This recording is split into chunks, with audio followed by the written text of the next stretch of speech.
So now I would like to invite our first speaker, Moonlake, to take you through an introduction on ADHD, its signs and symptoms, common misconceptions, and little-known facts. Moonlake will also be sharing her wisdom gleaned through her lived experience as an adult with ADHD, and also a parent of a child with ADHD. I would like to hand over the time now to Moonlake. Moonlake, please. Thank you very much, Nawira. Can you all hear me?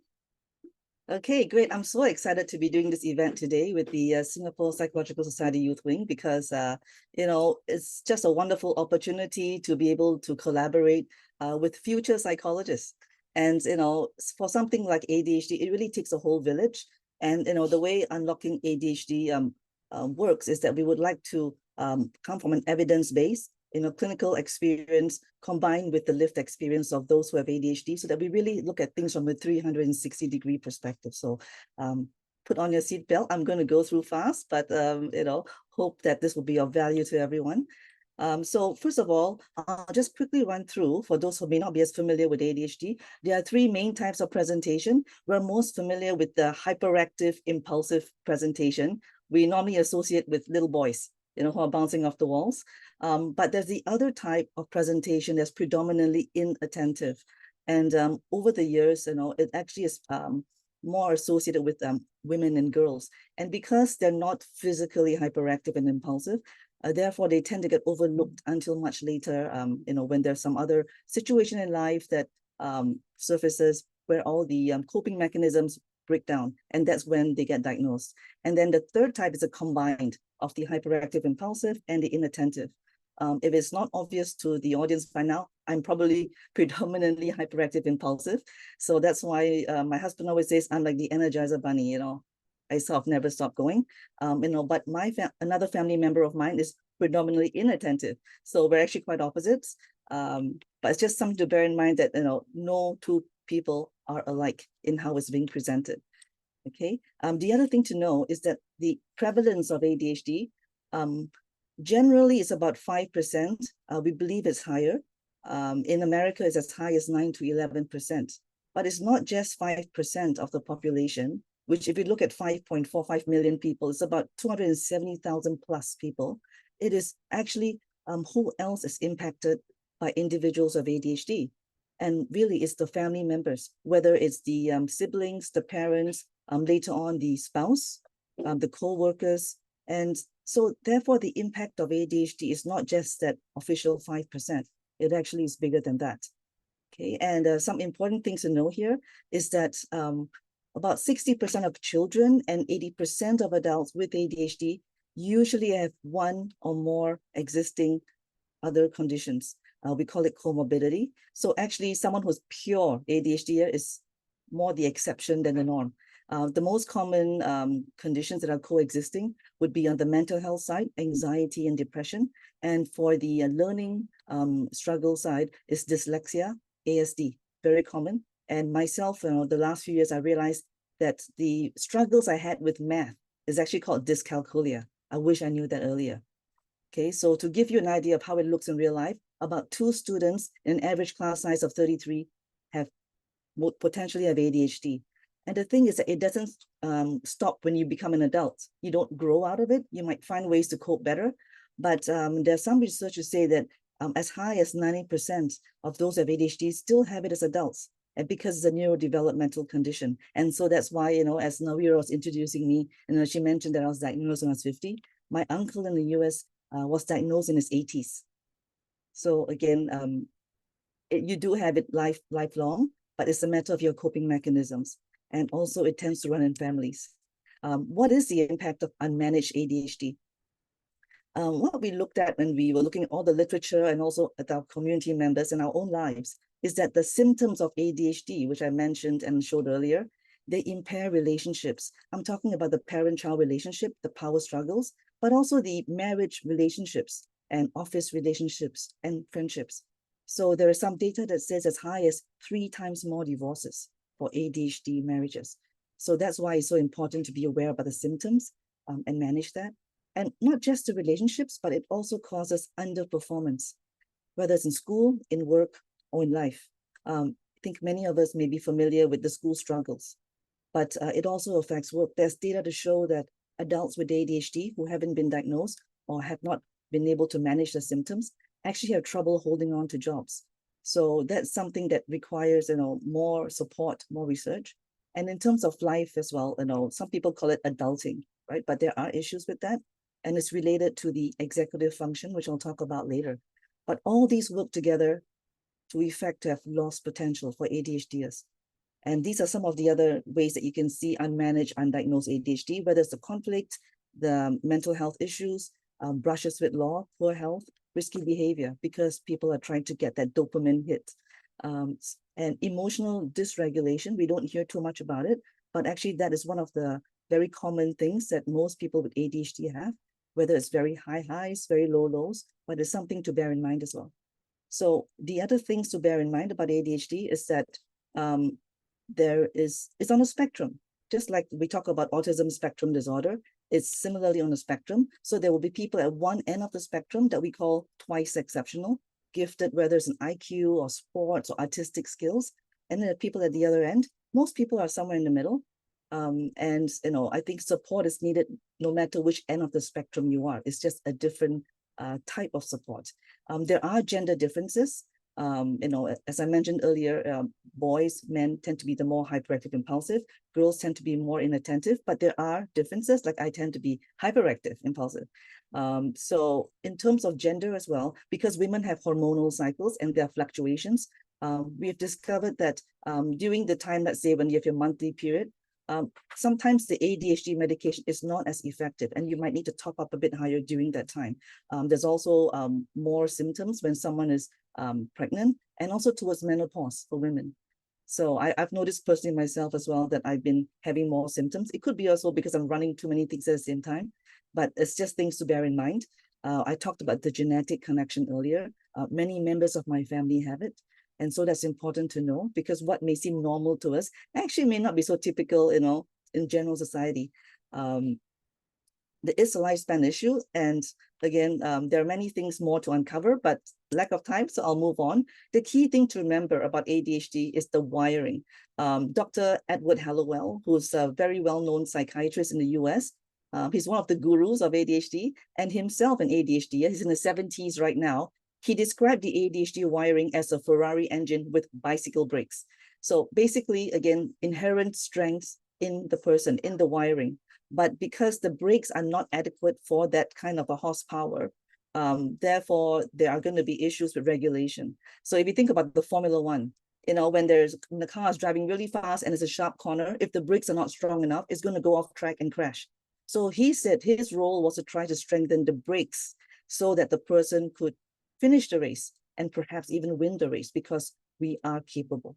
So that's what Unlocking ADHD is trying to do as well, to help everyone strengthen the brakes. The other analogy that's helpful to think about ADHD, particularly for those who may be on the twice exceptional end of the spectrum, is really think about it as driving like a Ferrari with the feet jam hard on the brakes and the accelerator at the same time. Okay, you can imagine the amount of like overheating and wear and tear over time. Yet that car will still maybe go faster than a Toyota. Okay, so from the outside, it may not be immediately obvious that the person is struggling internally because they're still performing. That's how we define performing in society. But there's a lot of wear and tear inside, and something will break soon. So I personally, feel that sometimes, I've been described as a train without brakes, and I feel like the second analogy I gave you.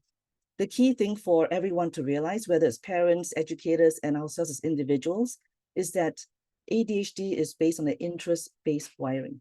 And also, so that means that if somebody finds something of interest, they can latch onto it and hyper-focus and actually become almost like a mini expert. That's where the strength comes from. That's where the hyper-focus is. So really key is to identify, what is the interest and then link it to a strength. And then people can really thrive and move forward.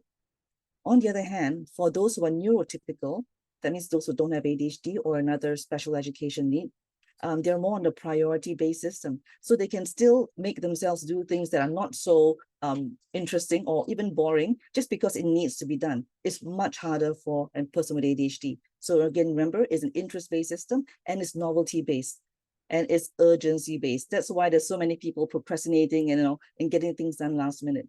So bear that in mind as we go on along. The other thing that's important to know about ADHD is that there's something called executive function. In the brain, there's a segment of the brain called the prefrontal cortex that develops the slowest. So that is the one that governs executive function. The skills of attention, organizing, planning, time management, managing emotions, starting and finishing tasks, and working memory. And you can imagine all these are very important in terms of life skills. So if a person is having some difficulty with the executive function, then it will impact on how they perform academically and also in the workplace and in life in general. So one of the ways to unlock potential in those with ADHD is really to see how we can coach and develop and strengthen the executive functions. So I'm just going to run through really quick the list on the left, just to give you an overview, and you can always do more research on it on your own. We need to differentiate between I won't versus I can't. Many times, especially with children, we think it's an I won't is an act of the will, but sometimes it's not because they don't want, they really are trying. It's because they can't, because of the wiring. They don't even know where to start. So sometimes it's to give that extra compassion and patience and work alongside, okay? We work better when we break things into bits. So when we see a wall of text, then our mind just zones out.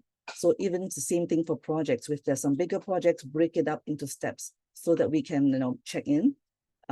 We have issues with time. And I was just trying to look at my timer, and then it went back to the regular clock. So I'll remind me, guys, I'm going too long. But we need to externalize time because we have a very poor sense of time. So wherever I go, I try and have timers, alarms, so that I'm keeping on track. For those who are students, having a sacred study space, a clean area where you can focus is very important. So keep that space clean and neat so that there's no distractions. Again, we talk about a Sunday night overhaul, useful for parents, for students, and even adults. Every week, once a week, maybe a Sunday, sit down, look at the upcoming week. What's going on? How can you do any logistic changes or planning? That's how we sort of keep life on track. Sometimes we know we need urgency to get something done, so create those artificial urgency times. For those who have issues with emotions, pausing is important. Don't jump to sign up for something. Think about whether you can actually do it. Sleep on it 1-2 days. Have a to-do list, but also a tada list. That means things that you've accomplished. Strike it out. It gives you a dopamine hit. Sleep is super important. I'm still working on it. We all have issues with sleep. Exercise is regarded almost like a prescription medicine. Dr. Hallowell says at least 20 minutes a day, 60% to 70% of your maximum heart rate. So bear that in mind. Mindfulness, journaling, breathing, those are important. Of course, taking frequent breaks and celebrating small wins. Rewards do work, so don't feel guilty if you want to give small rewards to yourself for going through to the next step. I'm going to talk about the benefits of an ADHD diagnosis now. And some people will say, what's the point? Do I really need to go for a diagnosis? I'm worried about stigma, or how it's going to affect myself. I don't need meds. And I would say, from a person who came to a late diagnosis, I think one of the biggest things that you can't even put a price tag on it is the fact that it gave me the clarity of condition, to be able to understand or even look it up and read more about the things that have been bothering me all these years, and being able to articulate it to those around me. So that was really important to understand, to accept, to equip myself, and then to advocate for myself. Okay, and then for those who are still in school, whether it's in university or or lower, like primary, secondary school, having a proper diagnosis, a formal diagnosis, actually helps you access support, exam accommodation. So that might make a big difference into the next career path that you go to. And for the others as well, if medication is some of the things that you're open to consider, a proper diagnosis does open up your ability to take prescription medication. And I have a picture of a pair of glasses there because that's the analogy I use. It's like medication is like wearing a pair of glasses. I'm short-sighted. And now that I'm older, I have issues reading things up close. And if I don't wear my glasses, I can still do that, but it takes a lot more effort. Once I wear my glasses, I don't even think about it. I just absorb. So that's the role that medication plays. But again, we always say pills don't teach skills. So when you are on medication, if you take medication, it's also time to learn the tools, whether it's the executive function strengthening tools, going for therapy, and so on, so that you really are having a very all-rounded support network to navigate life better. And if people were wondering, like, how do you get a diagnosis? There's public, there's private. I won't go into too much detail. There definitely are cost differences, also timeline differences. When we did a survey a year and a half back, it was 3 to 6 months for public, but I understand it's longer now. Okay, for private, it's much shorter, but again, cost differential. And there's, whether you see a psychiatrist first or a psychologist first, there will also be differences. Vivian can share more about that later, but the psychiatrist or the pediatrician are the only ones that can prescribe medication. Okay, but the psychiatrist is really important for the testing, especially when you're in school, and also for the therapeutic side to help you manage the emotions. I'll just finish off my segment with a quick background on my journey. As Nawira mentioned, I was diagnosed when I was 50. My daughter was diagnosed a year before me when she was in Sec 3 and she was struggling in school. Even as I tried to find out more about ADHD to support her, I realized that, hey, I am struggling with that. But I thought at the age of 50, I didn't need to do anything. I'm at a certain stage in my life where, it doesn't really matter. That's what I thought. But I realized that it affected the people around me, my family. And I'm the kind of person that takes on too much all the time. And the pictures I showed here is because at this same period that I got diagnosed, I was preparing for 2 half marathons. I had just started working with a startup in technology, brand new industry, and I was doing a seminar for the industry in 1.5 months. I was involved in a community choir, so I was doing rehearsals. I was doing Bible study fellowship. I was traveling twice a month. My daughter was doing her O-levels, and at the same time, my mother-in-law, who was in Hong Kong, there was the riots, the Hong Kong riots, and she was in hospital. And I was traveling back every weekend, leaving at about 12 midnight, arriving at about 4 a.m. or something there to avoid the protesters. So you can imagine the physical, the emotional, the mental toll, all happening at the same time. So that's when I reached out for help. And again, I've never looked back since. And then since I got diagnosed, I realized that it was a painful learning journey. And we've been paying so much in tuition fees, right? Whether it's in terms of medication or therapists and coaching and so on. So I was thinking, how can we use all these learnings to scale it so that more people can benefit? So that's when I founded Unlocking ADHD in late 2021. Website, everything was done from the ground up with the help of volunteers. We would not be where we are today without the help of volunteers. I was very blessed and grateful to be nominated for the Straits Times Singapore of the Year, made it to the finalists. And I think the key thing for me was that it brought us into the mainstream so that more people could hear about what we're doing and could come forward for a diagnosis. The other really key thing there was CNA interviewed us for a show on women with ADHD. And as of last month, that particular episode has been viewed more than 230 times on YouTube. And many people have gone forward for a diagnosis, join our support groups, or come to volunteer with us. So that's the power of having a certain passion, acting on it, and having the support of community. So I will share more later, but I would like to pass the time back to Nawira. Thank you. Thank you, Moon. I think it was amazing and really inspiring how you managed to turn around, your diagnosis and leverage on it even to support others going through similar experiences. Yeah, I think it's amazing. We definitely learned a lot about a lot more about the experiences of individuals living with ADHD. And I actually like how, Moon, you highlighted that it can be a matter of like it's not that you don't want to, right? Sometimes it's really because you can't. And it's definitely not easy living with ADHD. I mean, like you mentioned, you might be wired differently as well. So I think to speak more about support and inclusion of individuals with ADHD, we will hear more again from Moon later when she shares more about unlocking ADHD, the organization's resources, events, and also volunteer opportunities. But next up, we have with us from the perspective and expertise of a practitioner, Ms. Vivian. Ms. Vivian will be speaking on her experiences as an educational psychologist, including offering us some insight into the ADHD diagnostic process, with an interesting case study on managing ADHD. So without further ado, Ms. Vivian, please. Hello, hi everyone. Can you hear me? Yes? All good? Okay. Thank you, Moon. I think that you've done a fantastic job in sharing like the basics of like the symptoms and also like a lot of under the iceberg, which we will cover, like the something that are not very common or not educated to the public about ADHD. So I'm Vivian. I'm actually an educational psychologist, and I'm also the director of my own center. It's called Feelosophers. So in Feelosophers, I do the therapy side of things, which is the assessment and the interventions. And I'm also a yoga instructor. So this is something quite new for me, but this is something that I started on my own that I really want to do, which is to incorporate like therapeutic approaches into yoga exercises. Okay, so this is just some introduction about me. The big hat, I'm an educational psychologist, and the small hat that I'm taking is yoga instructor.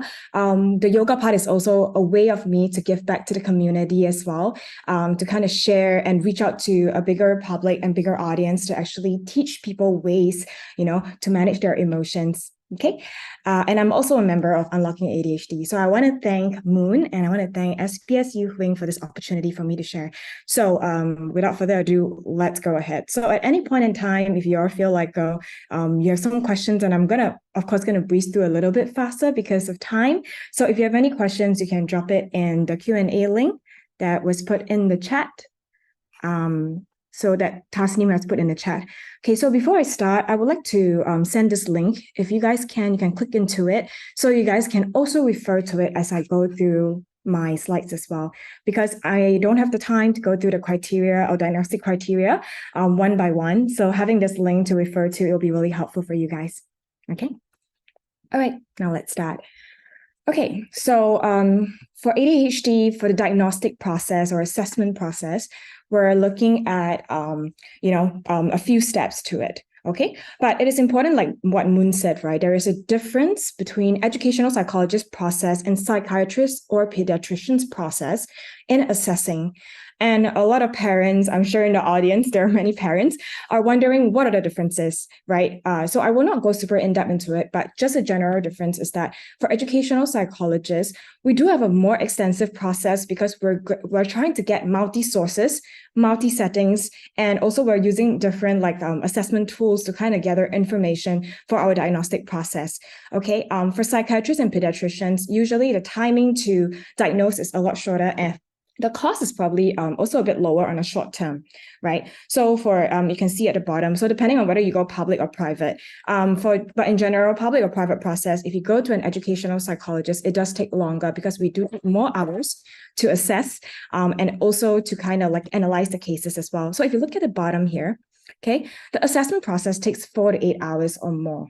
Okay, depending on the complexity of the case and also depending on how the client actually behave in the session as well. You can imagine, like Moon said, most of the clients, or whether you're adult or child, right, when you have ADHD, sometimes you also have other comorbidities as well. So, it would affect a child's behavior or a person's behavior. So if, for example, if a child is, needs a longer break, right, need more frequent break, or they need a longer time, they're more task avoidant and stuff, we do need more time to assess a child. And it would also affect the assessment process and results as well.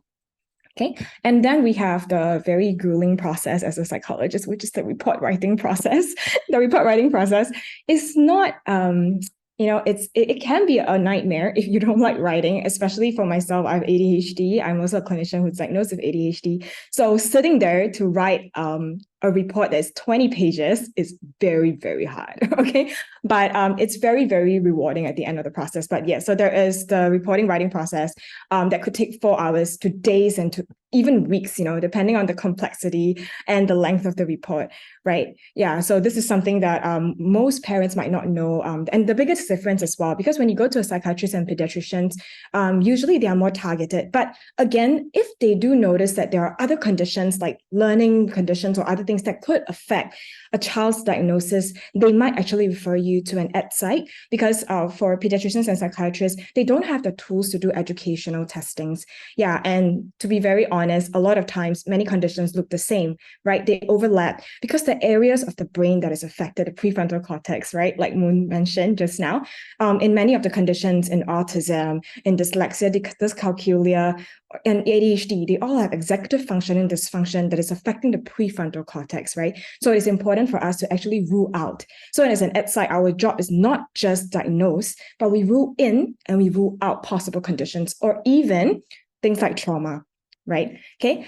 So there was a question in the Q&A earlier, which is what is the youngest age that we can actually diagnose a child? Okay. So there is no straightforward answer, right? But for an ed psych perspective, we usually start diagnosis at about 4. Okay, now there's a reason for it. Okay, because if you think about it, and if you look at the link that I sent you, okay, you look at the criteria right now, just a quick glance of it. Okay, you will notice that a lot of the diagnostic criteria is relating to learning behaviors.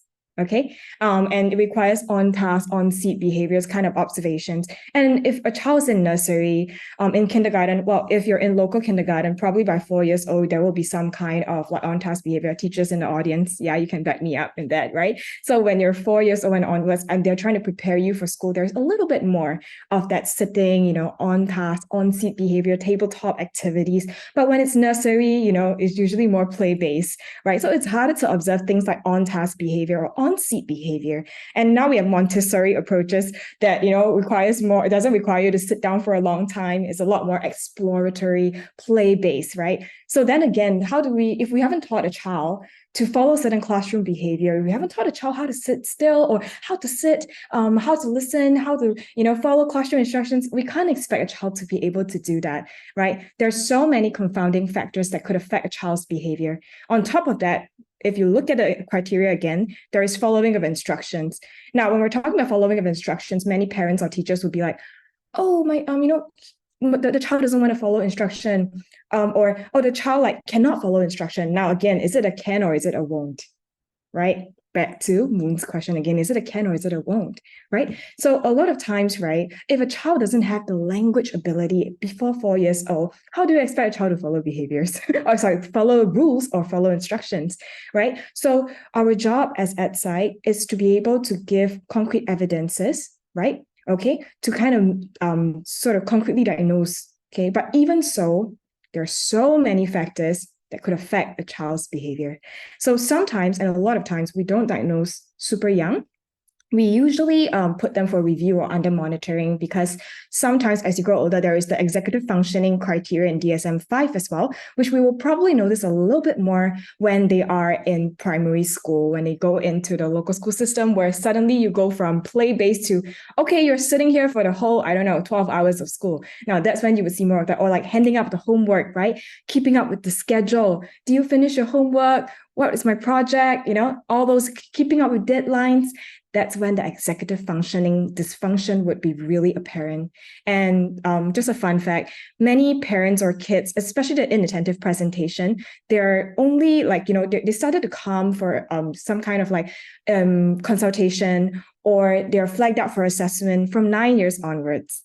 I guess those in a local system, you can kind of have an idea why, right? So P1, P2, breeze, right? It's a breeze. Oh, wow, okay, easy. And then P3, boom, suddenly you're preparing for, they are starting to gear you up for the PSLE that's coming in P6, So there's more, more homework, right? And suddenly there's a lot more on-task behavior. There's more academic expectations. And that's when our kids with ADHD starts to have more challenges there. The executive dysfunction kicked in, right? So this is usually where we kind of see more of that in terms of age, if you're interested as well. Okay, so just a quick process. I think you guys can kind of look through here. So the process of assessing ADHD first usually is presenting problems, right? What are the symptoms that are flagged out by parents, by teachers, or to be honest, sometimes by kids themselves, right? So I'm sure in the audience, many of us maybe suspect that we have ADHD or ADD, or a lot of us are actually diagnosed with ADHD and ADD. And think about it when you're younger. I'm pretty sure you notice something is not quite right. And then you're like, I'm really struggling. Like personal experience, I remember telling my mom, I was like, something is wrong with my brain, mommy. I can't remember anything, right? And actually, a lot of times, although in the diagnostic assessment, we do not take a child's ratings, okay, into the consideration of diagnostic criteria, because a lot of times, we kind of need parents to back up, right? Okay, but for me, I personally believe that you should listen to the child. And I think it requires a high level of self-awareness for the child to say that I cannot pay attention because I'm being distracted. Okay, so you will see in the case study later, okay, that a lot of times the child's voice is not heard. But a lot of times, those are important signs that we should look out for as a professional. Not just parents, not just adults. Listen to the child's voice. Okay, right. So again, so we have the presenting problems. And then the second process is the information gathering process. The quantitative process, we have assessment tools, right? The IQ test, academic testing, if we want to rule out dyslexia, or there is a possibility of comorbidity, right? Dyslexia, dyscalculia, that's when the academic testings come in. We have dysgraphia as well, right? The visual motor issues and everything, visual perception issues, right? So we're doing all this testing to kind of rule in and rule out. Remember the process of ruling in and ruling out? Now, this is the information gathering process. And again, I can tell you, if you go by numbers, a lot of times, well, parents, teachers, students, if you guys have been through the assessment process, you would know numbers are not everything, right? Why? Self-report, right? Now, if you think about self-report, if you have a parent, for example, if you have a parent who also have ADHD, and that's their norm, right? You grow up in a family full of kids with, or parents or adults with ADHD, you wouldn't know that some of the things are, are not usual for you. You would think that, oh, it's very, very completely normal, right? So another personal experience when I went for my own diagnosis with my mom, like, the psychiatrist was saying, oh, is she forgetful or is she messy, So to my mom, it's a norm, right? Because she's also like this. So she's like, oh, yeah, she is. She's very good. She's not as messy now. But actually, if someone were to go to my house, well, they probably could concur that I'm a little bit disorganized. Yeah. Okay. Yeah. So again, we have to take into consideration all these things during the assessment process as a professional. Right. Do not take things at a surface level. And as parents who are in the audience right now, right, a lot of times we have to take into consideration our own family culture, right, our family environment. And a lot of times parents yourself, if you think about it, your own parents probably have it too.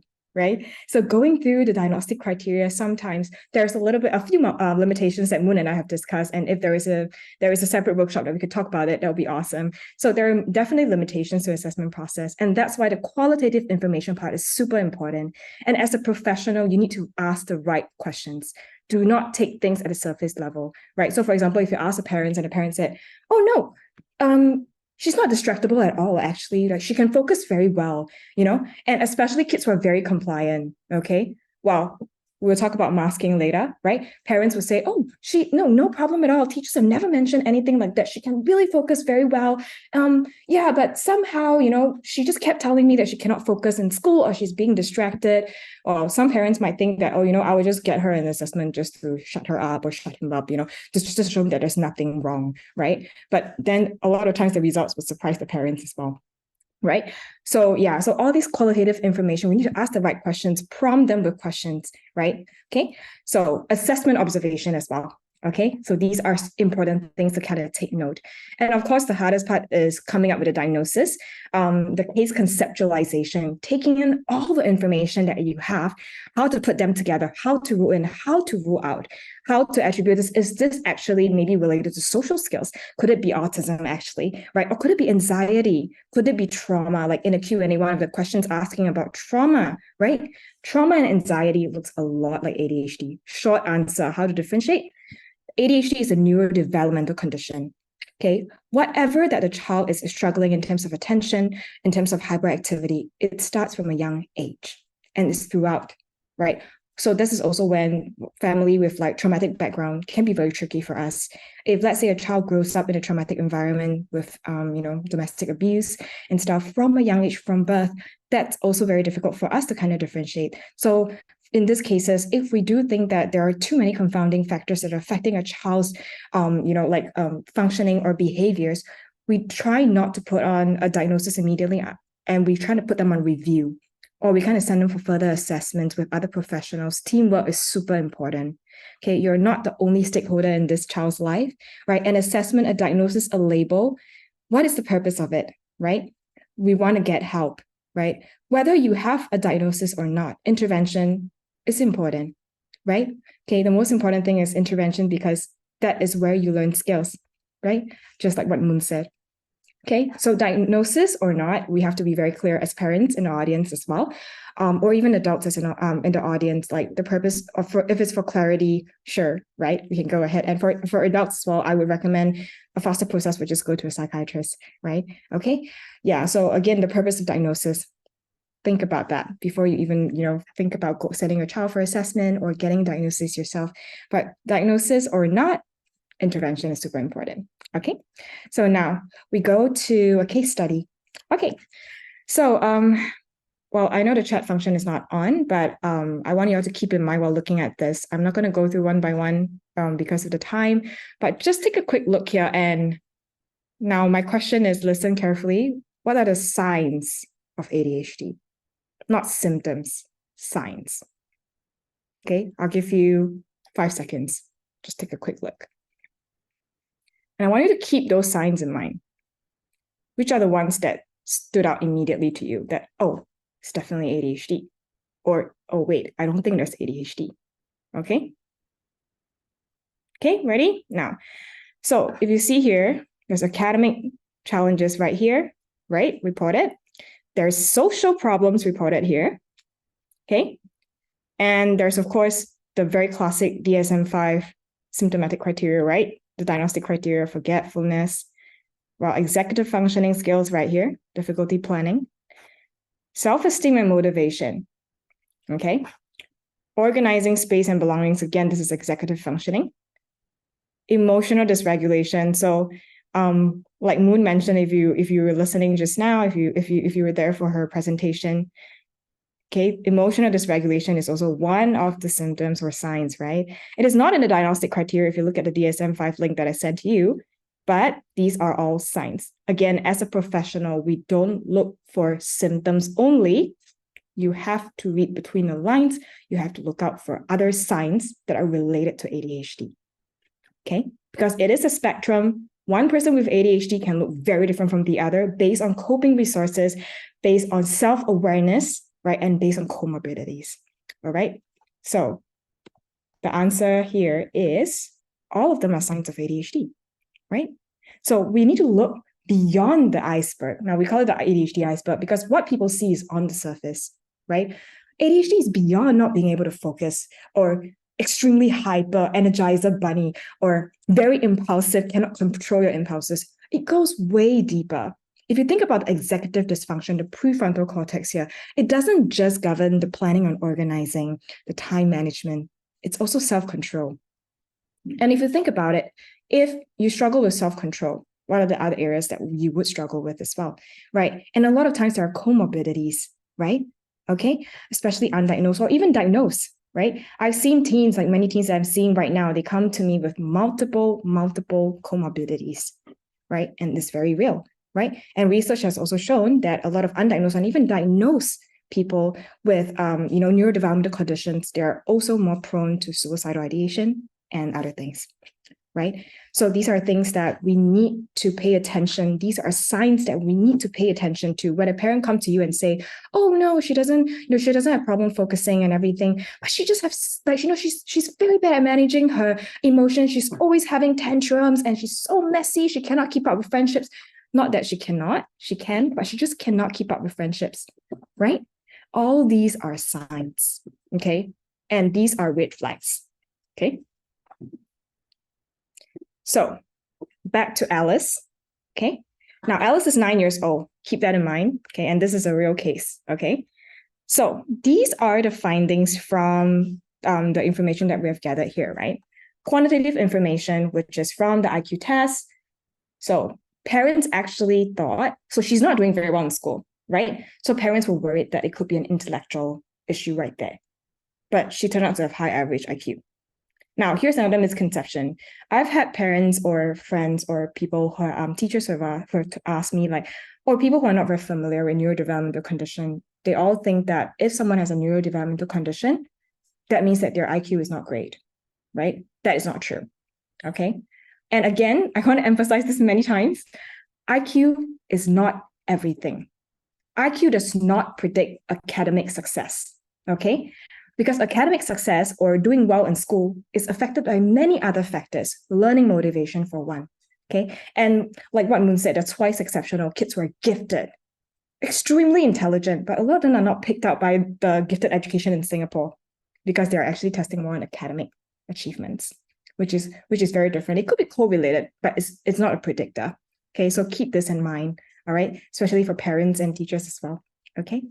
All right, so when we did academic testing, because again, one of the things that came up was the learning challenges.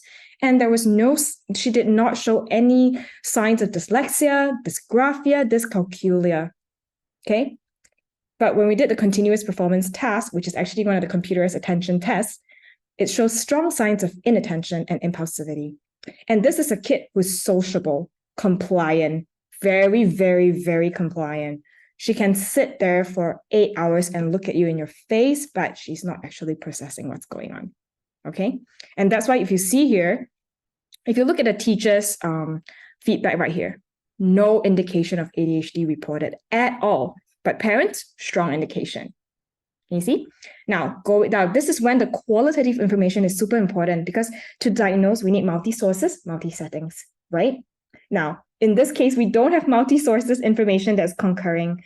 Again, as a side, your assessment observation is not, you cannot use your assessment observation to diagnose, because if you look at the criteria again, you need to observe this consistently for at least 6 months, and you're not there to observe the child for 6 months, okay?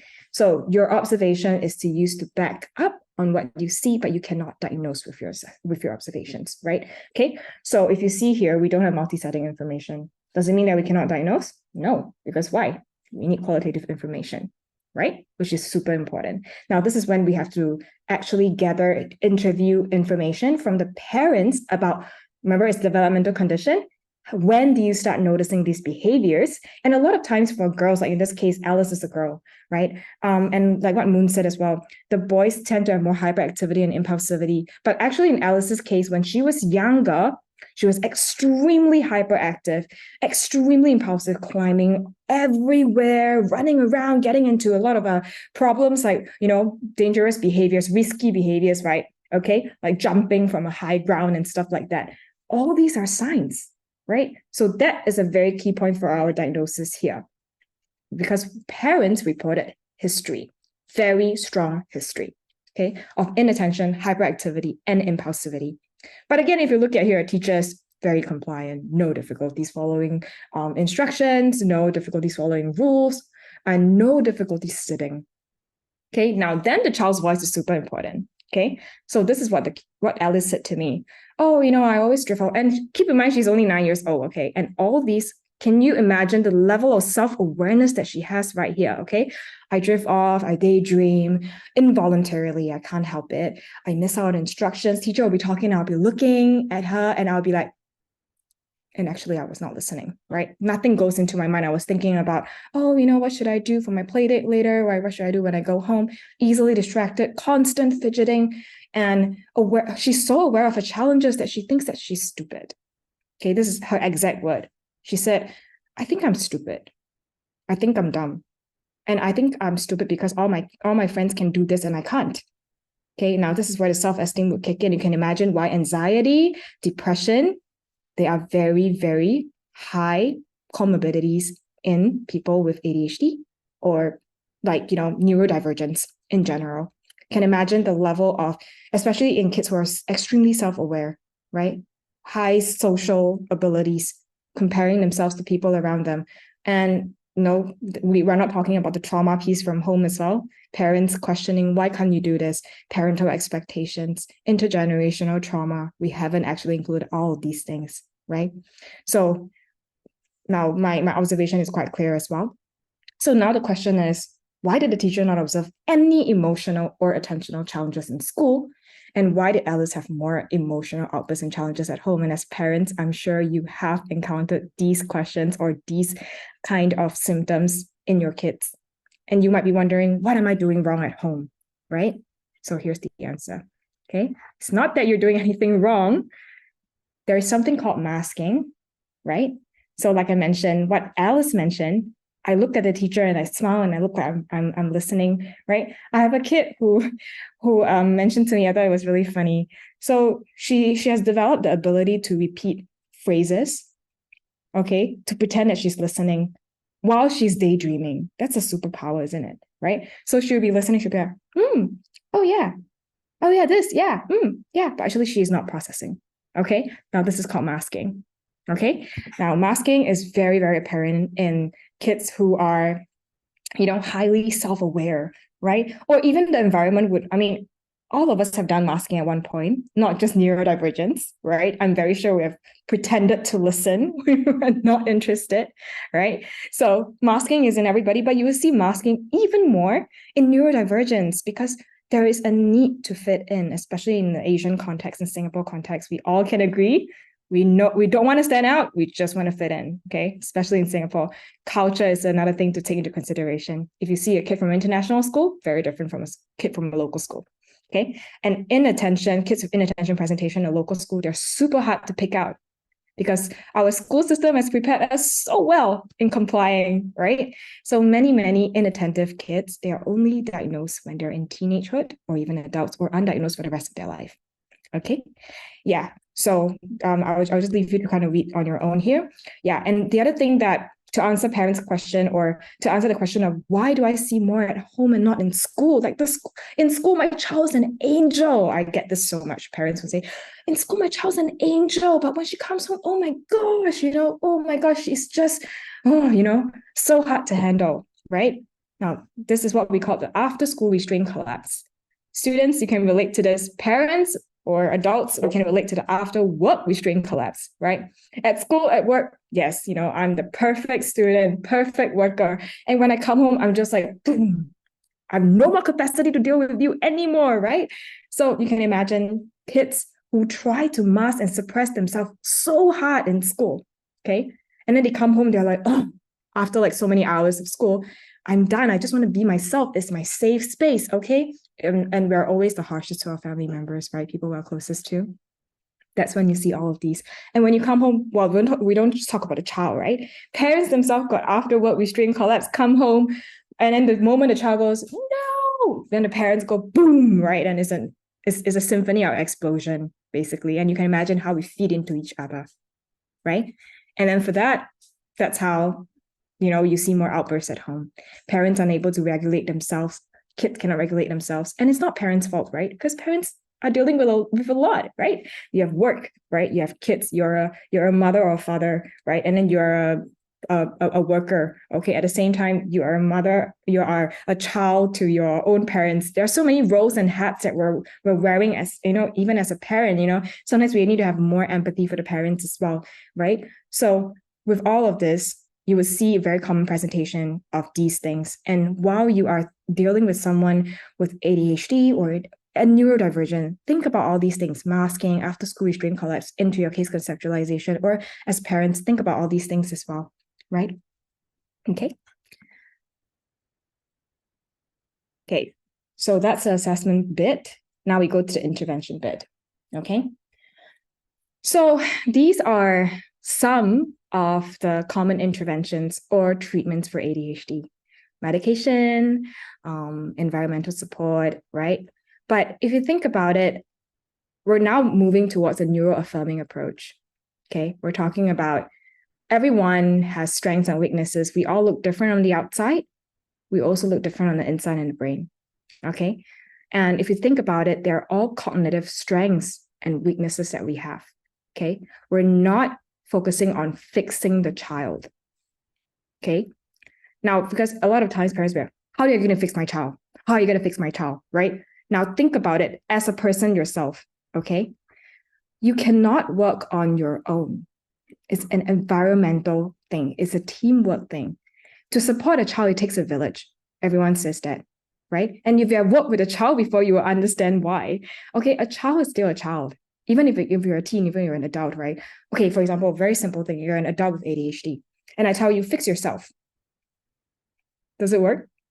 You can't unless people around you are able to understand and are able to support, right? Able to give you emotional support even, right? You cannot do this on your own.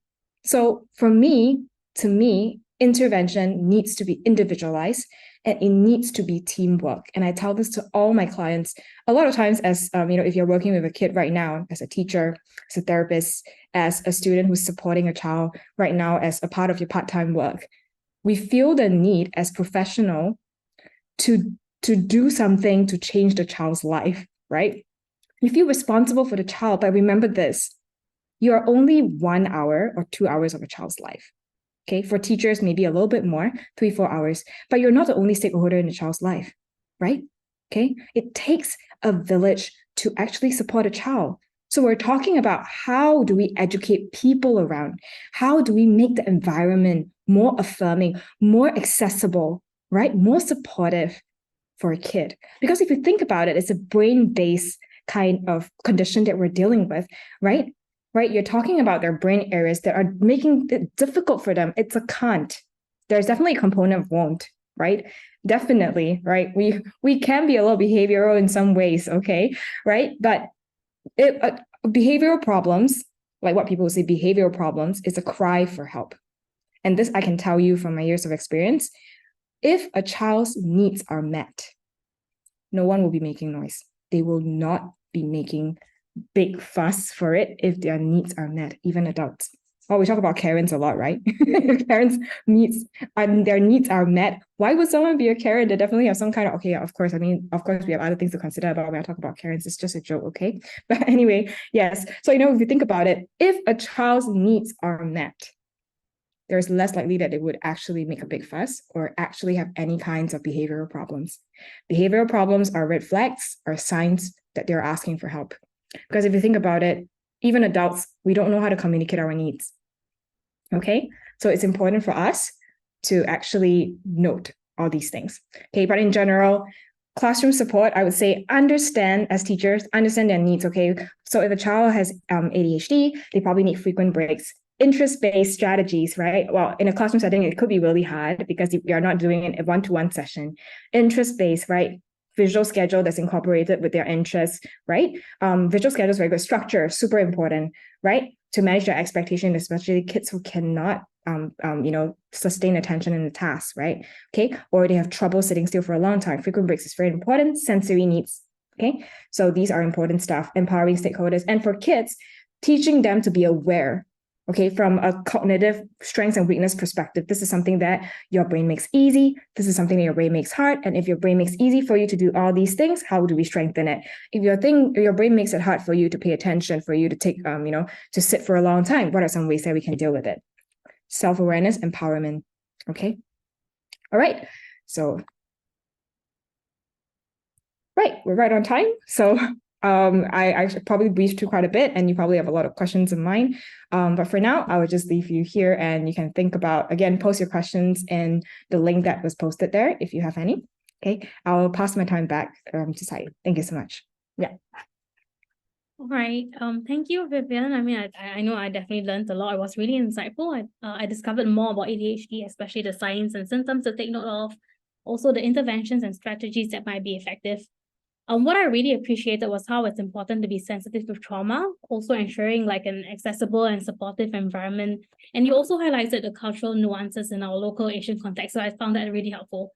I work in mental health as well. And at this point, I'm just reminded of how like illness is I and wellness is we. So I think really thank you for your presentation today. Right now, I'll hand over the time to Tasneem for a quick photo taking.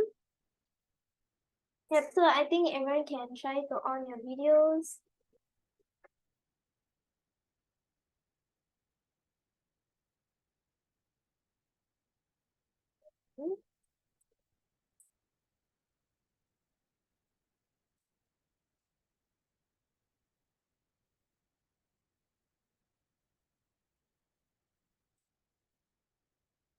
Yeah, wait a few seconds for everyone to on it.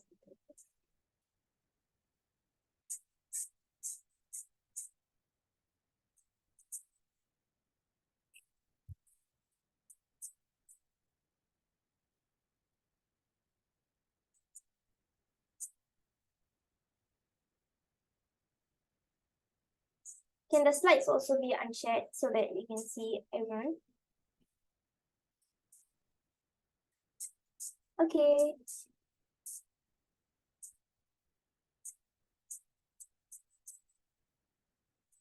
I'll take it in 3. 3, 2, 1. Okay, thank you so much. Thank you, everyone. Hey, thank you. That's great. Okay, so now we'll hand back the time to Moonlake. Moonlake will once again share about unlocking ADHD. So this segment might interest psychology students and also individuals who are looking to seek help and support. So without further delay, Moonlake, please. Yes, thank you. And thank you so much, Vivian. I keep learning every day, and I definitely picked up a lot of very, good points from you. So I'm just going to share about unlocking ADHD because SPS Youth Wing said that it might be interesting to future psychologists to know how that they can support and get involved. Unlocking ADHD is a very young charity and social service agency. We just became a charity early this year, and our mission is to empower ADHDers and their families to live life to the fullest. We had spoken earlier about ADHD being a neurodevelopmental condition. And so because of that, people feel a sense of helplessness or anger or resentment because, they have ADHD. But we're saying, you can't change your DNA, but if you can understand it, embrace it, right? You can change your response, and then the outcome can change quite dramatically. So that's where the empowerment comes in. And then we talked about the genetic link. So it's important, again, to have the whole family approach and not just fixing one person in the family.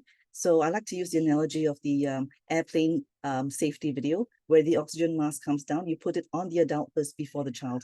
So in the same way, if a parent or even a spouse wants to make some impact in the family, it's also important to regulate oneself first before trying to regulate other family members. And then the last part, living life to the fullest, because we want to move away from a deficit-based model. We do need accommodations to level the playing field, but it's so much more important to try to connect people with the strengths so that we can move forward. And we mentioned again earlier about the impaired relationships, the underperformance, and the lost potential. So unlocking ADHD really is trying to address this. And we call it our 4 pillars. The first one, really, the base is awareness, ADHD literacy. So that's why events like this and our website, our social media is all geared towards really getting the information out there so more people can access it. And beyond awareness, though, we need access to mental health professionals such as Vivian, who understand ADHD, know the different nuances, because we know it's a very complex condition, not that easy to diagnose, actually. So important to connect with people who understand and are able to help in a very practical way, but also having the support systems. So we have a support group, a virtual support group on Facebook. So if maybe my team can share the link in the chat, then people can access it. So if you need support, join it, answer the membership questions. We want to keep it a safe place. We also have a Discord server where we have mental health conversations and support. But beyond that is, how do you equip yourself so that you can live day to day and do your routines much better? So that's where, again, the accountability and also getting training, equipping yourself through workshops and so on. So that's what we're working on. The achievement part is really because we know that small wins add up. And so we want to foster this growth mindset, move forward, even though sometimes it's one step back, but it's always having that mindset so that we have a goal, because we need to have that goal to keep us going. And then the advocacy part, it really comes in 2 sections. One is the advocacy, as Vivian said, in society. We need to have that environment that's supportive, whether it's at home, in the school, the workplace, and in general society. So that's where Unlocking ADHD does advocacy and events. But beyond that, it's also the self-advocacy. When you understand more about yourself and your wiring, you're able to articulate those you work with, how to get the best out of you, and what are the areas that maybe you're challenged in or might trigger you. So important to get ownership of that and to advocate for self and have that self-awareness. The other things that we do, we are basically approaching ADHD and helping the community to be uplifted and thriving through a step care model. We call it our 3 E's: enlighten, enrich, enable. So enlighten really is the awareness part, the ADHD literacy. And beyond webinars and all that, we're also doing talks. So school talks, corporate talks on diversity, equity, and inclusion, ADHD in the workplace. So if your company would like to invite us, please reach out. We would love to do that and create a more supportive environment. We've also launched the Adult ADHD Starter Kit. It's called Restart. I'll share more later on that. In terms of the enrichment side, it's really peer-to-peer connections. So we call it our Reignite project. We talked about the virtual, the Facebook and Discord. Now we're moving on to physical. So we're actually just launching now pilots for ADHD support groups for youth and adults. And we're actually taking in people who want to be part of this pilot. We're running it from next month until the end of the year so that we can understand and fine tune better before a public rollout. So, for those who are, say, psychology students or professionals who would maybe like to volunteer and get involved, helping us facilitate, let us know. And then beyond that, there's also things that we're doing in the area of community hangouts. So once a month, we meet. Right now, we've met the last couple of times in a food court in Great Wall City. This coming month, we're going to be meeting in Suntec. It's just chillax, no agenda. It's just getting to know people, because I think people feel a need to connect and know that they're not alone. So those are some of the things that we do. And then enable is where, again, we equip, whether it's with workshops or with group coaching. So you can scan to find out more. Again, these are some of the ways that we are, trying to impact on each different step. And with a step care model, people can step up or step down at that point in life where they are.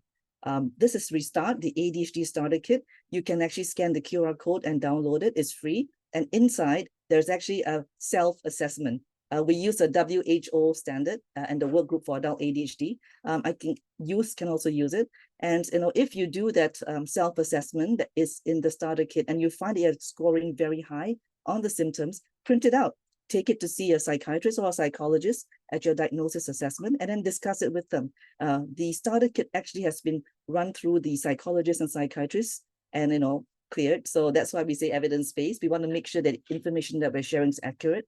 And basically use this as almost like a roadmap on how to navigate ADHD. So we hope that more people can share this, particularly the clinics and the restructured hospitals, because we are seeing a big gap in ADHD information and even in the access to diagnosis. So this at least helps to streamline the whole process and making sure that the diagnosis appointments are more efficient and effective, rather than people coming in there unprepared and then suddenly getting a mind blank.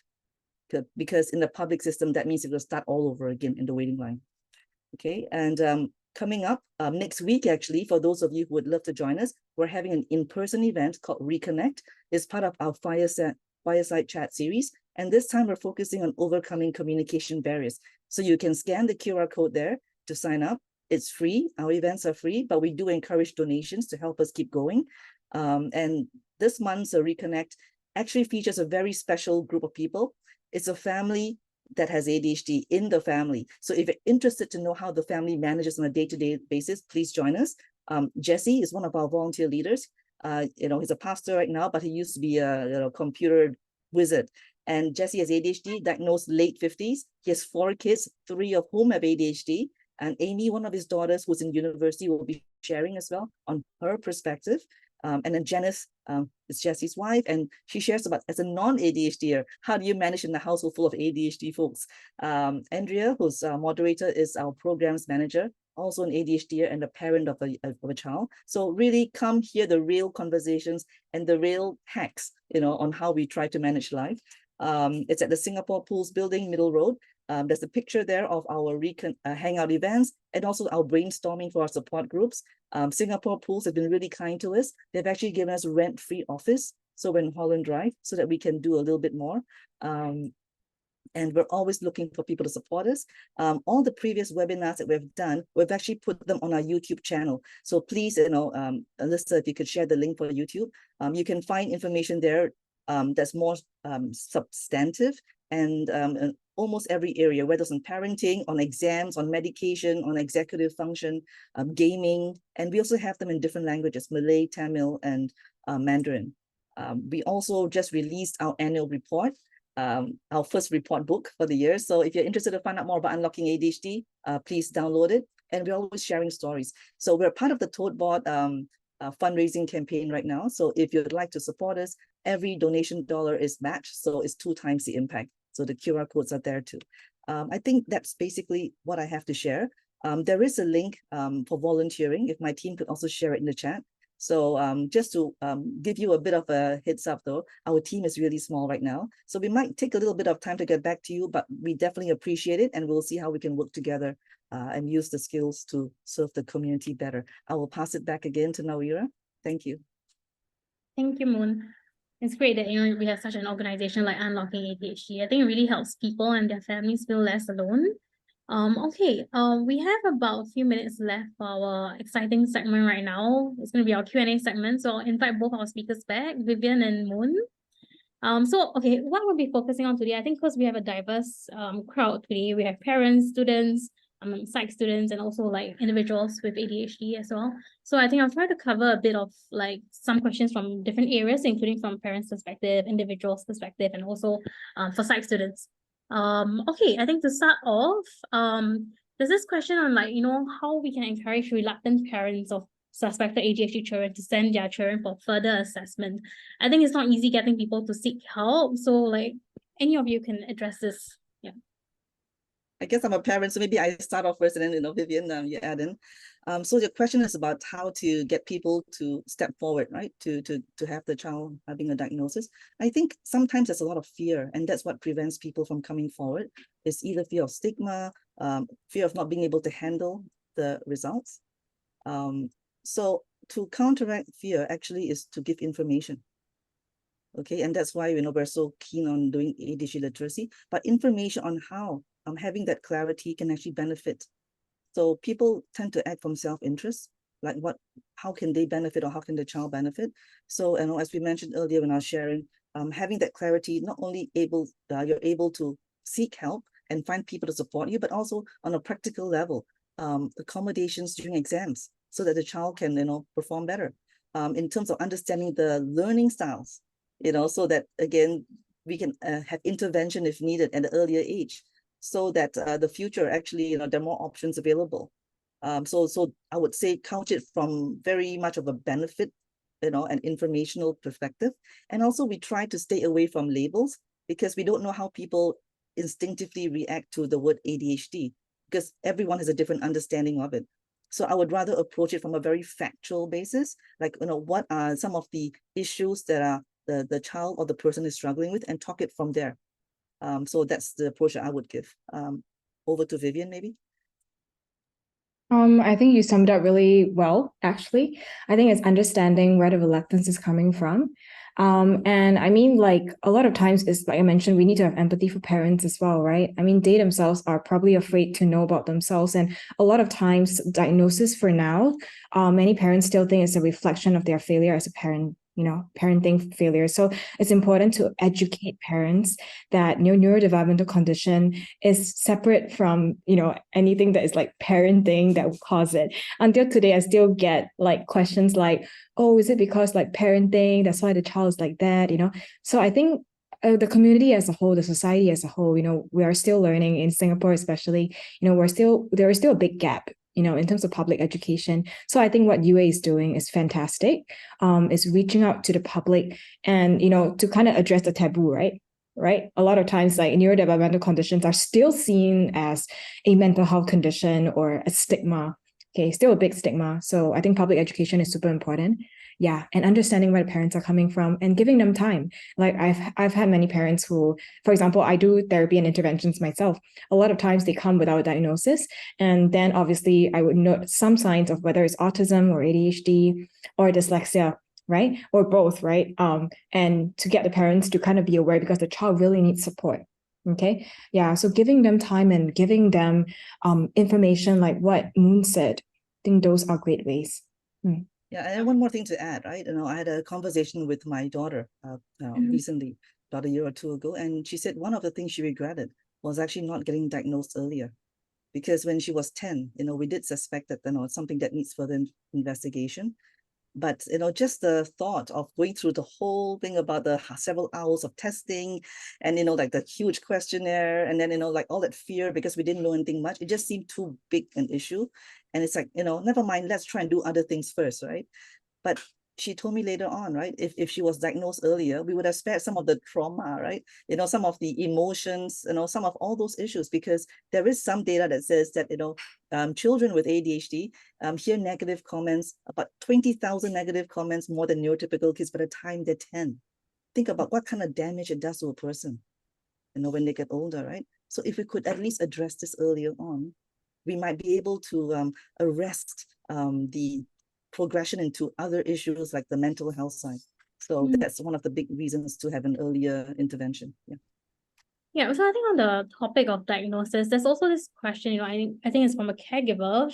He or she wants to understand if, having a diagnosis can become a crutch. So like where the person actually starts to say, this is who I am, and then the caregiver has to deal with it. because the person refuses healthy intervention. So what are your thoughts on this? That's a very good question. Yes, very, very good. I get that a lot. And I mean, we don't deny that there are many kids, while they're in the process of understanding themselves, right? I mean, if you imagine you're like 9 or 10 and this is also a part I wanted to add on as well, a lot of times when we talk about diagnosis, right, we need to educate as professionals as well, to educate parents how to share the diagnosis with the child. So I've had many parents who will say like, oh, once they get a diagnosis, they'll go back and say, you got ADHD, or like, you got ASD. Okay, you got ASD. You're like that because you got ASD, right? So a lot of times we don't blame the parents because they don't know how to share the diagnosis, right? How to share these information with a kid. And imagine from a child's perspective, right? Every time you make a mistake, every time you cannot sit still, your parents say, you see, because of your ADHD, to them, they would also think that, oh, it's because of my ADHD, but they don't actually understand what is ADHD, right? I have many kids who have told me, I have ADHD and I read books on how to deal with ADHD. And then when you ask them, what is ADHD? What do you understand about it? It's ADHD. They get me into trouble, So I think to address your question, when it becomes a crutch, right, is when there is not enough awareness and education. So sometimes parents are too scared to talk about it. And I can tell you, as parents, as educators, we need to do our own homework, okay? And it's an ever-learning journey, okay? Like for example, like what Moon said about the Ferrari brain, right? And the bicycle brakes is an analogy that I use a lot to teach the kids, right? And again, come from a strength and weakness perspective and not a diagnosis or label perspective. We do not want to identify, like for myself, I have ADHD and I'm a clinician, but I don't go around and say, I am a clinician with ADHD. ADHD does not define me. Maybe I'll share a little story that just happened with my client yesterday. We were processing, this kid is only 9, okay, but he's diagnosed very early, okay, like 4 or 5, because he has very strong signs of ADHD, and he was diagnosed very early, and he only found out, so his parents just told him, okay, you got ADHD when he was 7. Okay, that's why you cannot sit still. So this pair of parents have done a great job in educating themselves, reading up a lot about ADHD and stuff. And then they said to the child, okay, you have ADHD and ADHD makes it hard for you to do all these things. And because of ADHD, these are difficult, which are great, right? Because they're educated. But you need to think about how the child would process this. And even as adults, if I slam a diagnosis on you, you take a while to actually understand it. I'm pretty sure you have to do a lot of research to understand your own condition. So the child said to me, I said, so, when we talk about ADHD, and I said, how is it affecting you, knowing about your own diagnosis at 9, right? And he said, it's just a thing. Like, it's nothing to do, like, I don't let it stop me, right? It's just like, to me, ADHD is just a thing that I have, but I don't let it define me, or I don't let it affect me, right? And I don't let it affect me. That's what he said. He said, like, it's not me. And I thought, from a 9-year-old child, and that's why I said it's an ever-learning journey. I learn from the kids every single day. I learn from my client every single day, and that's the exciting part about this job, right? And I was so amazed, right? Because for a 9-year-old child to say that, he was like, whoa, wow, like, as an adult, I'm processing my own diagnosis. I'm like, wow, okay. Yeah. So again, teaching them, like, it's a strength and weakness is, having a label does not define you as a person. You don't go around with an ADHD slam on your head, So learning about the condition, teaching them how to deal with it, and teaching them that, oh, okay, ADHD means that these are things that makes it hard for your brain to do, right? Your brain makes it hard for you to pay attention, but it's not mean that you cannot learn, right? So I always explain it as a highway or like a town construction. Your brain is like a town, okay?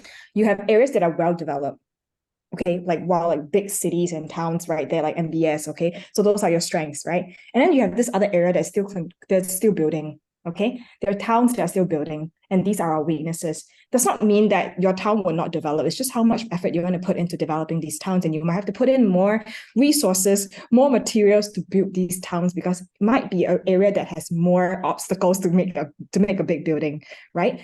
But I always tell them, and that's the growth and fixed mindset thing, right? Always tell them that ADHD does not mean that you will never ever be good at these things. It just means that you have to put in more effort, right? It just means that ADHD makes it harder for you to build these towns. But if you put in effort to build those towns, it will get to a point where it will also be a developed city, right? And again, it's interest driven, right? how as educators, as adults, how do we empower the kid? You can't be like, okay, build those towns now. Okay, now go find your interests. No, again, it's environmental, it's teamwork. Yeah. When a child uses it as a crutch, then again, we have to reflect on our own. How has the diagnosis been communicated to the child as well? And if it's communicated in a deficit base, naturally a child will use it as an excuse for a deficit, right? I would use it too. I'll be like, I can't sit still because I have ADHD. Yeah. So a lot of times it's education, and it's a journey. And kids are also humans, and they're very cheeky and they're very intelligent, right? Of course they will try. And when are the situations that they use it as a crutch? That's another question from a behavioral standpoint, right? If a child is only using it as a crutch because he doesn't want to do a work, why? Is it hard? Right now, that's when the behavioral strategies kick in, right? Now, if a child is acting out or using this as a crutch as a way to avoid a task, then what are some strategies to help? Maybe you should reflect on the task, right? How can we make the task easier for you? How can we break down the task for you? Like Moon said, breaking down something is super important. Too much information, okay? When there's overload, you shut down. That's how the ADHD. Just want to jump in here, right? In terms of for adults, right? Adults with ADHD, one thing we always say is ADHD is an explanation, not an excuse. Mhm. So basically, right, you're still accountable. There needs to be accountability, right? We're adults, we're working, right? We have KPIs, right? Maybe we ask for a little bit more compassion, but it doesn't mean that we totally cannot perform and we should be held to a lower standard than everyone else. Yeah, definitely. Right? Because so we are capable. That's the key, right? You just need the extra bit of understanding and support. Yeah, definitely. So I think really looking at it from a strengths focused point of view, and also I think encouraging people to try and make sense of their own experiences. But I think there's also this question about, and so on one hand, getting people to understand ADHD and all is important. But I think there's also this question on like, how do you know, now that I've read up about ADHD and all that, how do I know if I'm malingering or pathologizing my own experiences, or if I really have ADHD? Because I think there's something on a lot of people's minds, I believe, after hearing today's talk. Yeah. That's a very good question again, right? But then again, like, to be very honest, like, okay, I mean, if you go to an expert, right? Especially, okay, if it's a psychiatrist, not saying that, like they are not like, being careful of their assessment, but the thing is true, right? As an adult, if you think about it, the assessment process as an adult and as a child is very different, okay? As a child, we are relying on multi-sources information. As an adult, you are relying on self-report, okay? So malingering, again, what is the purpose of someone malingering to have the diagnosis of ADHD, right? Okay, that's also a question. The other thing is, if you are questioning yourself, and a lot of adults, I can assure you, I myself went through this process. Am I making it in my mind? Am I making it out in my mind? Okay. But if something is bothering you and you genuinely want to know if you have this because you are genuinely bothered by these challenges, then why would someone want to malinger, right? Unless there is like other things, like for example, they got into a criminal thing, and then of course, then under IMH, my own experience when I went IMH, there is a malingering test to pick out specifically all these things if it's criminal related, right? But if it's like from a personal point of view, you just wanted to go and get a diagnosis, or I mean, now okay, there's a phenomenon with the younger generation where being neurodivergent is kind of cool. Okay, that's great though, right? In a way, yes. Good and bad. Like you have teachers say, "Oh, Miss V, I think that I have ADHD, and all my friends have ADHD. I think it's kind of cool." Or some people might just want to abuse the medication. Correct. So the short answer is there is no answer to this, right? Again, motivation, we can't control people's motivation, right? Why would people do that? We have to understand the motivation of doing that. And that's why I think like it's very important as an adult, if you're getting a diagnosis, go to a clinician that you can trust, right? Go to someone that you can trust. And if you're going for a diagnosis, past and present is very important. Having information from the past and present. For example, like for myself, I brought my mom as the past, right? And I brought a very good friend of mine who knows me for many, many years, and she knows me super well. I brought her as my present, right? Having the past and present to kind of like help you support your own kind of like observation as well. Sometimes, as adults, we don't have very good self-awareness. That is the truth, right? Okay. So sometimes we do need people around us to help us. Like, for example, I give the example of how my mom thinks I'm not messy, but obviously my friend thinks I'm extremely messy. Okay. I'm going to jump in and say one more thing too, right? And I think that we have to realize as well, and a really good book, if you want to get a good idea overview of ADHD, is a book by Dr. Edward Hallowell called ADHD 2.0. Okay, you can get it online or physically. And that Hallowell talks about, in our brain, right? There's something called the default mode network and the task performance mode, right? And basically for ADHD, there's a glitch between performing something and then being at rest. And when we're at rest, we tend to ruminate. And then it goes on a downward spiral. We can't get ourselves out into the task again. That's why the task initiation is hard. So recognizing that, right, that we tend to want to go into this downward spiral, very unproductive kind of thoughts, right? And being able to catch ourselves. And since we're so good at being distracted, let's try and figure out how we can distract ourselves, right, from this very unproductive or unhealthy turn of events in our minds.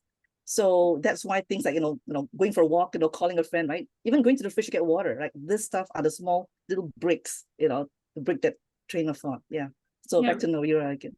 Yeah, thank you so much. I think I just want to direct this next question to Moon, because I think people it's difficult living with ADHD, and I think some issues are very real, things like getting insured in the future, or even getting discriminated, right? So there's this question about having a diagnosis work against you, like say for example in getting insured or even getting discriminated by future employers. So what are your thoughts and comments on this? On the insurance side, I think I actually read somewhere in our community that there are some insurance companies that will cover. We know that for children, AIA does have coverage until age 21. Okay, but I think it's still not very clear in Singapore overall, because again, it's still something that a lot of people are unaware about. So can't really comment on that. But again, we do know that there's AIA insurance, again, for the kids. And there are some insurance companies that will still cover as an adult. In terms of revealing about job applications and all that, I like to use the analogy of dating. Okay, when you're going on a date or potentially starting a new relationship, and ADHDs have a tendency to overshare. Okay, by the way, and so we need to be aware of that self-awareness. You don't want to sort of start revealing all the skeletons in your closets, right, and all your bad habits at the first date or the second date, because you haven't given each other a chance to get to know each other. Yeah. And also you can't really predict from the person that's interviewing you, what is their knowledge of ADHD? Is it an objective, neutral kind of understanding and informed, or is it full of prejudice and a misunderstanding or misconception? Because by doing so prematurely, you could also end up hurting yourself. Yeah. So I think it's fair if you were to go in for a job interview, not that you're hiding, but I think it's fair to give yourself a good chance for your potential employer to get to know you and for you to get to know them better. And I would say, and Dr. Hallowell also agrees with this, is to focus on your strengths. What can you bring to the job, the role? Yeah, that would help the company and yourself. And of course, be real that there are some issues that, that you might need more support, like administrative tasks, right? Also mention that so that it's quite transparent. We don't, again, want to use that as an excuse, but more of an explanation to give context. And for someone who's a recruiter, one of the things that I look at and when I share with them, I would say I have no issue about hiring people with ADHD. In fact, Unlocking ADHD right now is about 50% of our board and our operational team actually have ADHD, or our families of ADHD, so very inclusive. But there still is a demand, right, that you be accountable. So if a person has a track record on the CV or LinkedIn of moving around too much, right, and the reason why they moved is because they were fired, they couldn't hold down a job, that means it's unmanaged ADHD. It could be undiagnosed and unmanaged. So it's actually pretty risky, right, for a potential employer. So I would say, be that self-aware kind of person. If you think there's an issue, there's this history, go and get diagnosed, go and get help, work on your executive functioning, because you owe it to yourself and to others around you. So that's where it's taking ownership, right? But also getting the support that you need for this. So what I'm hearing again is awareness, self-awareness is key, and also being very intentional in disclosure. Okay, great. I think I will, in the essence of time, I'll just keep it to one last question. This is also to address partly for our psych students as well, if you might be interested. But I think both of you can also answer this question, Vivian and Moon. So basically, what helped you get into this? I mean, what motivated you to get into this field, and what keeps you going at the end of the day? Okay, so maybe I'll just quickly, I did make a slide for that because I think there's probably something that will interest the psych students. So maybe I'll just quickly share my journey just for you guys to have an idea as well. So this is my journey basically, and it's never ending, right? So I started out as a psych student. I was in NTU doing my psych undergrad, and I had no intention of going into this field, no idea about this field at all. But I started working in my first year of university, and I was given an opportunity to be my professor's son's playmate. And the son, his son is actually autistic, right? And he is actually more in the lower functioning ones. And I was honestly quite shocked my first day on my job because I had no idea at all. But what inspired me was the grandmother of the child. Like the child was having severe meltdowns every single day, but the grandmother was the only caregiver at home at that point in time, and was really like, I remember I was shocked because I was in there and my hair was pulled, I was scratched on my very first day, and I was just shocked because if you have never worked with kids who have autism and they are nonverbal, I think you will really get a shock. Okay, so so I had no mental preparation. Yeah, but I remember one particular day I was ready to quit. I went in and the grandma was grabbing the child to keep him safe from a tantrum. And I asked her a question. I said, how do you guys manage this every day? And then she looked at me and she said, you think this is hard? This is only 2 minutes of our life. And that sentence kept me like, I was just so stunned by that sentence. And I was like, yeah, actually, why am I like this? Why not I do something and just try to understand? And that kicks out of my journey and I never look back. So now job hunts for all grads, okay, or undergrads, fresh grads, do not give up. It's very, very hard to get a job. You will get multiple rejections, okay? But that does not represent your capabilities. Okay, it's just the demand of the field sometimes, right? And there's so many competitions, especially for the younger generation right now, right? And every coin here represents a job experience. Okay, so a lot of work experience along the way, and I encourage you to start working as early as you can. Whatever job you take, do not think about money. This is not a field about money; it's a field about passion. Whatever experience that you can get, voluntary, non-voluntary, take it. That's my advice for you from a student standpoint. Yeah. Okay. Yeah, and work before you go for your master's or clinical. So I had a crossroad where I was deciding between clinical and educational. So again, I had to go for work to kind of figure out what I really want. So I went for an internship at IMH. And then now this is also a very important part, knowing yourself, right? So is your personality suitable for clinical? Is it suitable for educational? Again, even if it's not psychology, it's completely fine. No one says that you have to be a psychologist, it's a gold standard. No, right? Don't let it define you. And honestly, if you want to have big bucks, right? Okay, psychology is not the field for you, okay? This is the reality, okay? You probably put in more money to study, more time to study, okay? To finally become a psychologist by the time you're like 30 or something, right? Okay. So be really realistic about the field as well. And there are so many other jobs that you can go to, okay? But if you do want to keep in this field, one thing is it's not a straightforward journey and you are learning every single day. You have to be open to learning. Every day I'm a baby. Every single day I learn something new about the field, or I learn something new from the kids. Or today, one approach is good. The next day, boom, it's being canceled, okay? So you're always learning. So, and what keeps me going? I guess it's the small little things of like when you see that you can make a change in someone's life, right? And you start to see, and you just want just the feeling of wanting to make a change in the society as a whole. It's really the passion that's keeping me going, to be honest. Yeah. So what I'm hearing is passion and really purpose as well. Moon, would you have any last comments? Yes, I've got 3 really quick points, but before that, just a reminder, everyone, please fill in the survey because we would love to know how we did and how we can improve. And also helps us measure the impact. So if we could share the link again one more time. And for me, I think the reason why I got into this area, I didn't start off saying I want to go into social impact, right? Totally out of my mind, like not even my thoughts. But it was really 3 reasons. Number one, wanted to give hope to the community. When you're going through struggles, particularly as a parent or even as an adult that's struggling at life, it's very hard to see the light at the end of the tunnel.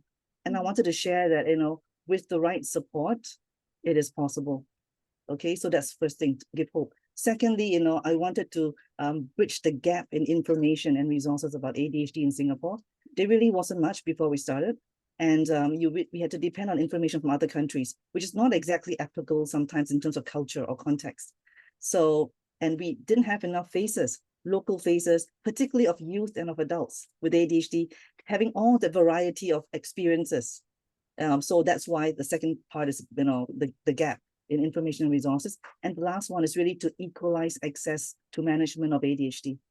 Because right now, because of the lack of information, if you're fortunate enough to have the resources, you may be able to, afford specialists and a whole team of therapists to help.